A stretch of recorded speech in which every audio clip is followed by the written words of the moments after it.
I'm a candidate who's primarily focused on the environmental and humanitarian crisis. We need to talk about how we're going to have a sustainable society for the coming decades and generations to come, and how we're going to guarantee their access to food, water, shelter, and healthcare. That is my personal top priority. If we don't do that, then we're just going to have serious problems. I mean, it might not necessarily affect our generation, but the end of the line is coming. This aspect of mindless consumerism, where we just go and try and take as much resources as possible for the sake of capitalistic gain, is unsustainable, and it will eventually come back and haunt us.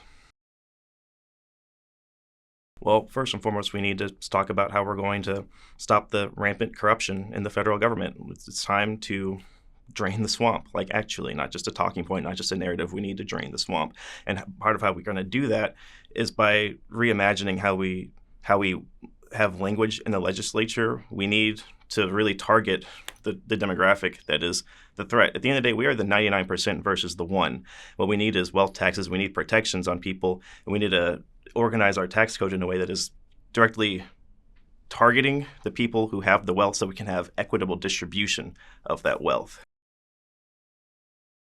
I think of myself as a candidate just with values. I don't really think of it as left versus right. I don't really believe in the political spectrum. I think we're really more so fighting just evil versus the truth. At the end of the day, I have conservative values. I believe in freedom. I believe in economic conservatism, or I believe in environmental conservatism. I believe in fiscal conservatism. We can't have $40 trillion of debt. Nobody thinks that's good.